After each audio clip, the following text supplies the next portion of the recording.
नमस्कार, सनातन विचार श्रृंखला में आपका स्वागत है। आज का विषय है मृत्यु होना आकस्मिक घटना है, शरीर के जर्जर हो जाने से मृत्यु होती है, शरीर के कमज़ोर हो जाने से मृत्यु होती है, शरीर का कोई अंग मतलब शरीर का कोई ऑर्गन डिसफंक्शन हो जाता है, उससे मृत्यु होती है, आयु से मृत्यु होती है, या मृत्यु एक ऐसी घटना है जिसके लिए पूरा ब्रह्मांड एक नियोजन प्लानिंग करके रखता है। जब आप इस विषय को पढ़ेंगे तो जो पिछले 30 से 50 सालों से मेटाफिजिक्स फिलोसॉफी में पढ़ाया जा रहा है, वही चिंतन दारण्यक उपनिषद में कई हजार साल पहले लिखा गया है। इसमें जो आपने विचार पढ़ा कि वही आकस्मिक घटना मृत्यु है, ऐसा मेटाफिजिक्स फिलोसॉफी में कहते हैं। अगर आप इसको ध्यान से देखेंगे तो आप इसको ये पाएंगे कि पूरा ब्रह्मांड एक नियोजन, एक प्लानिंग के तहत काम करता है। बिना प्लानिंग से ब्रह्मांड काम नहीं करता है। मेटाफिजिक्स में अभी मैं आपको मूल विषय पर लेकर के आऊँगा जो उपनिषद में है। आप देखिएगा, आपको इस विषय को सुनने में ही बहुत मज़ा आएगा। हमने इसके ऊपर बहुत मेहनत की है, छांट करके निकाला है। आप इसको अपना थोड़ा समय दीजिए, थोड़ा धैर्य रखिए, ये आनंद का विषय है। ये सामने कुछ प्रश्न लिखे हुए हैं जो कि मेटाफिजिक्स के अंदर मूलतः डिस्कस किए जाते हैं इस तरह से। इसी चीज के अंदर ऐसा है कि उपनिषद वो अन्य सनातन ग्रंथ हैं, मृत्यु को अवश्य ही होने वाली घटना मानते हैं, आकस्मिक नहीं मानते हैं, और तर्क के साथ समझाते हैं। इस तर्क को कई ग्रंथों में पढ़ने को मिलता है जो कि सनातन ग्रंथ हैं। हम आज जो आपके सामने तर्क प्रस्तुत कर रहे हैं वह दारण्यक उपनिषद के चौथे अध्याय से है, अर्थात 4th चैप्टर से है। दारण्यक उपनिषद में समझाया गया है कि मृत्यु कोई आकस्मिक घटना नहीं है। अगर मृत्यु आकस्मिक घटना होती तो किसी को तो मृत्यु होती और किसी की मृत्यु कभी नहीं होती। पृथ्वी पर कई ऐसे स्थान होते जहाँ कोई आकस्मिक घटना लंबे समय से घटित नहीं होती, तो वहाँ पर काफ़ी लंबे समय से कोई मरना भी नहीं चाहिए था। लेकिन ऐसा तो कहीं दिखाई नहीं पड़ता। सभी स्थानों में, सभी शहरों में, सभी परिवारों में लोग अपना शरीर छोड़ते हैं, अर्थात मृत्यु को प्राप्त होते मरते हैं। इसलिए मृत्यु अवश्य होने वाली घटना है। इस विषय को दारण्यक उपनिषद ने समझा दिया, और क्यों होती है वो भी अभी आप देखेंगे। सभी परिस्थितियों में लोगों का मरना और घटना अवश्य होने वाली होती है, होती ही है। उसकी अपनी एक स्वयं की प्रक्रिया होती है। दारण्यक उपनिषद में लिखा गया है कि जिस प्रकार आप कोई भी काम करते हैं उसकी एक मेथोडोलॉजी होती है, उसको करने का एक तरीका होता है, स्टैंडर्ड प्रोसीजर होता है। उसी तरह से मृत्यु को, घटना को घटित होने की भी एक प्रक्रिया है, और वह घटना जब किसी के साथ घटित होगी, नियम से उस प्रक्रिया का पालन भी करेगी, क्योंकि उस घटना को घटित होना ही है। अगर इस प्रकार से प्रक्रिया के स्टेप्स का पालन नहीं होगा, पदों का पालन नहीं होगा, तो घटना का घटित होना संभव नहीं है। ऐसा दारण्यक उपनिषद समझाते हैं। अब आप आइए इसके ऊपर कि दारण्यक उपनिषद क्या कहते हैं। वे कहते हैं कि जिस प्रकार किसी भी कार्य को करने की अपनी एक प्रक्रिया है, उसी प्रकार से मृत्यु होने अर्थात प्राण को जब शरीर छोड़ना होता है, उसकी भी एक अपनी प्रक्रिया होती है। लेकिन प्रत्येक मनुष्य की मृत्यु के कारण अलग अलग होते हैं, फिर भी उसकी प्रक्रिया एक ही है, जिसको उपनिषद के 4th अध्याय में विस्तार से समझाया गया है, जैसा हमने आपको अभी बताया। सभी जीवों को अपना जीवन बड़ा ही प्यारा होता है। वे चाहे कितना भी शारीरिक या मानसिक कष्ट भोगें, अपने शरीर को कभी भी छोड़ना नहीं चाहते। उपनिषद में इसको बोझा ढोने वाली बैलगाड़ी के चलने में जो आवाज़ आती है उसका उदाहरण देकर के समझाया गया है। जितना ज़्यादा भार बैलगाड़ी पर होगा, उसके चलने पर उतने ही ज़्यादा चर्र चर्र की आवाज़ आएगी। उसी प्रकार जीव यानी मानव जब मृत्यु के समय जितना संसार से लगाव रखता है, शरीर छोड़ते समय उसे उतना ही ज़्यादा कष्ट का अनुभव होता है। उसका संसार का लगाव ही बैलगाड़ी पर लदे हुए भार का रूप लेकर कष्ट को बढ़ाता रहता है। कभी उसको सांस लेने में कष्ट होता है, कभी कभी सांस बहुत ज़्यादा कठिनाई से आती है, क्योंकि प्राण शरीर को छोड़ने की प्रक्रिया आरंभ कर चुके होते हैं। ऐसी अवस्था को जब हम नींद की अवस्था से तुलना करते हैं, तो ध्यान रखना और ध्यानपूर्वक समझना चाहिए कि नींद में प्राण कभी भी शरीर को छोड़कर नहीं जाते, केवल मस्तिष्क में पैदा होने विचार ही छोड़कर जाते हैं। जो मस्तिष्क में पैदा होते हैं विचार, वही छोड़कर जाते हैं। इसलिए नींद यानी निद्रा, स्लीपनेस मृत्यु नहीं है। नींद में केवल मस्तिष्क ही अनुपस्थित है, लेकिन मृत्यु होने पर प्राण का अनुपस्थित होना होता है। ये चीज उपनिषद बोल रहा है। मृत्यु में भौतिक शरीर और सूक्ष्म शरीर, जिसे हम आत्मा समझते हैं, आपस का संयोजन समाप्त हो जाता है, लेकिन नींद में इस प्रकार से नहीं होता। लेकिन जब प्राण अर्थात सूक्ष्म शरीर निकल जाता है, तो किसी भी प्रकार का संयोजन रहता ही नहीं है। जब प्राण शरीर से बाहर निकलता है, तो सांसों का क्रम टूटने लगता है और सांसों की क्रमबद्धता समाप्त हो जाती है। वैसे तो अलग अलग लोगों की मृत्यु के कारण भी अलग अलग होते हैं, लेकिन मृत्यु की प्रक्रिया आरंभ होने से उसके लक्षण शरीर और मस्तिष्क दोनों में आते हैं। मनुष्य बहुत ही कमजोर हो जाता है, शरीर का तंत्र अपना तालमेल खो देता है, मन कोई भी उचित विचार नहीं कर पाता, इंद्रियां इतनी कमजोर हो जाती हैं कि शरीर को उस प्रकार से ऊर्जा नहीं दे पाती जिस प्रकार से वे पहले से करती आ रही थी। उसी समय आत्मा को अब एक शरीर को छोड़ने की तैयारी करनी है, और जो आत्मा अब एक शरीर को छोड़ने की तैयारी कर रही है, वह शरीर के सभी अंगों से अपनी ऊर्जा को समेटने लगती है। अभी तक आत्मा शरीर के साथ है।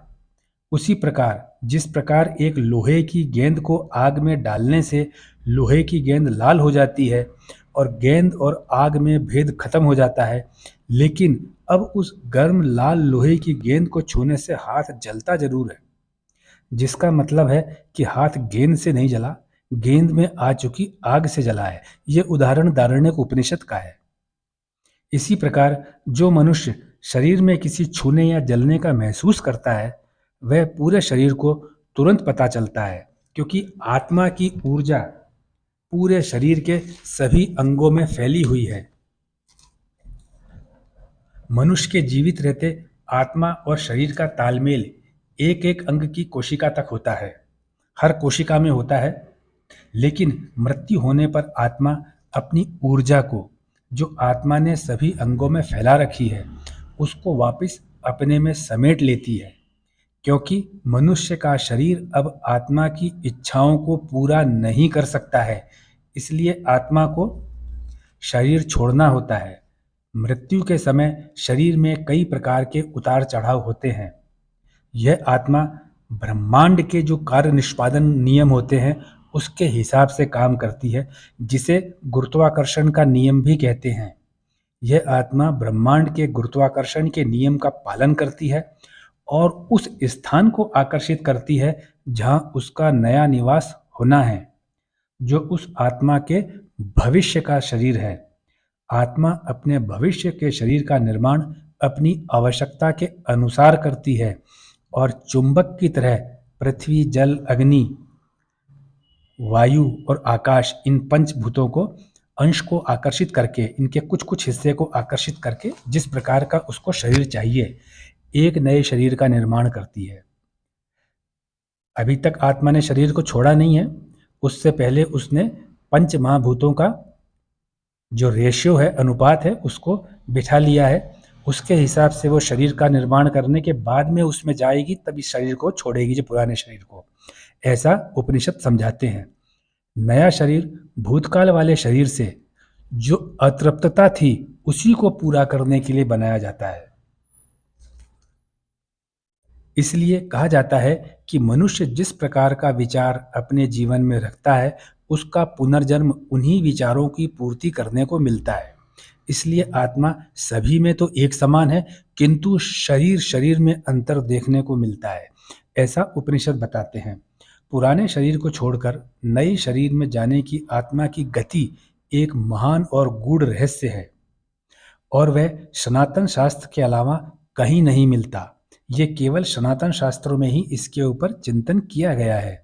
यह आत्मा की जो इच्छाएं हैं उसके हिसाब से नए शरीर के निर्माण की आवश्यकता पर पूरी तरह से आधारित है और इसी को पुनर्जन्म कहकर समझते हैं। अर्थात मृत्यु पुनर्जन्म का प्रीपोजिशन है। इस प्रकार बृहदारण्यकोपनिषद में पुनर्जन्म को मृत्यु की घटना के साथ साथ समझाया गया है। जब सूक्ष्म शरीर यानी आत्मा पुराने शरीर को बची हुई कामनाओं के साथ छोड़ती है तो उसी कामनाओं की पूर्ति कर सकने वाला नया शरीर बनाती है। जो उसकी कामनाएं रह चुकी हैं उन्हीं कामनाओं को पूरा करने के लिए वह नए शरीर का निर्माण करेगी।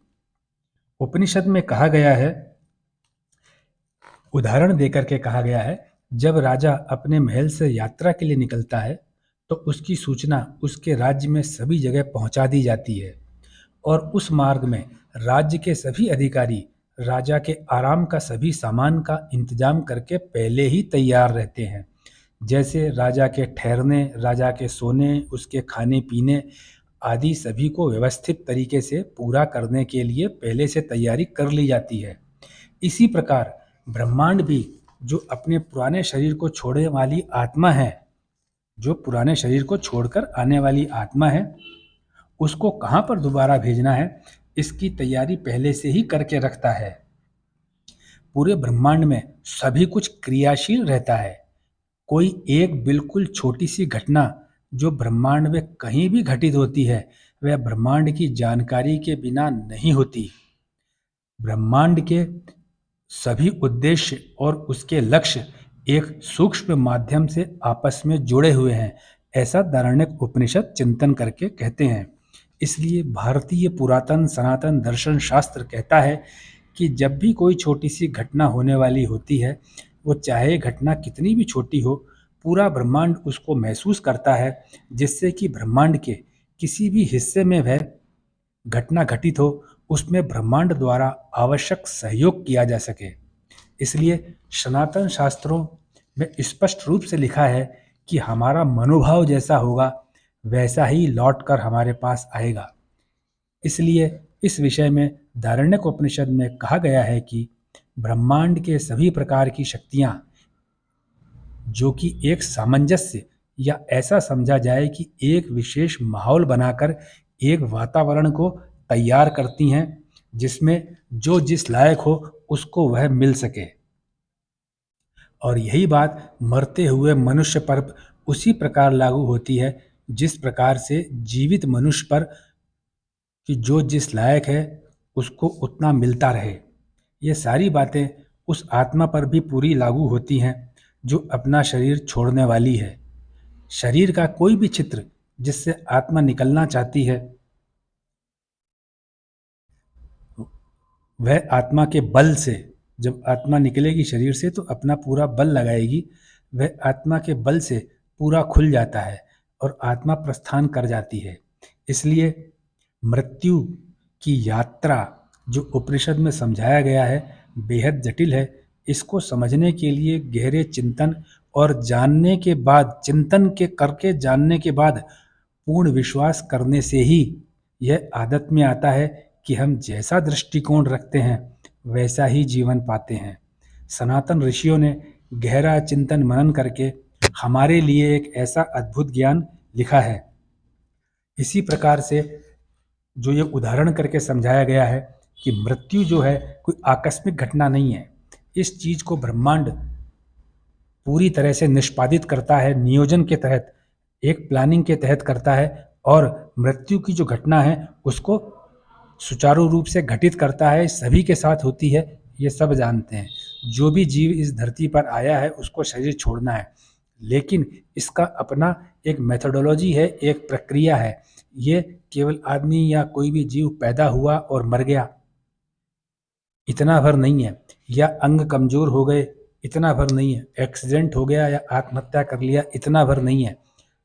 उसके पीछे पूरा का पूरा ब्रह्मांड लगा हुआ है, उसको रेगुलेट करने के लिए, ऐसा उपनिषद बताते हैं। ये इतना बड़ा चिंतन है जो आज के कई हजारों साल पहले किया गया है। जो आपको शुरू की 2-3 स्लाइड में बताया है कि जो 5 बेसिक पॉइंट है, वैसे तो इनके 13 बेसिक पॉइंट हैं जो मेटाफिजिक्स फिलोसॉफी के अंदर, लेकिन ये जो 5 जो हैं ये बेसिक पॉइंट हैं जो इसके वीडियो, जो आज का वीडियो है उसके हिसाब से डिस्कस करने वाले थे। तो उसमें ये एक पॉइंट आपके सामने है कि ये कोई आकस्मिक घटना नहीं है। यह विषय उपनिषद से लिया गया है। मित्रों, इस तरह के विषय को तैयार करने में, पढ़ने में समय लगता है, परिश्रम लगता है। आप कृपया इसको ध्यान से सुनिए। अगर आपको एक बार समझ में नहीं आता है तो 2 बार 3 बार सुनेंगे, आपको निश्चित रूप से समझ में आएगा। अपने मित्रों से, अपने रिश्तेदारों से, अपने दोस्तों से इस विषय पर बात कीजिए कि जो वैज्ञानिक आज डिस्कस करते हैं बड़ी-बड़ी लेबोरेटरी में बैठ कर के, जंगलों में, वनों में हमारे महर्षियों ने, हमारे पूर्वजों ने बिना किसी साधन के सत्तू खा करके इसके ऊपर चिंतन किया और ऐसा गहरा चिंतन दिया है जिसकी आज मिसाल देखने को भी कहीं नहीं मिलती, बराबरी करना तो दूर की बात है। मैं आपका इतना बहुमूल्य समय देने के लिए बहुत धन्यवाद देता हूँ।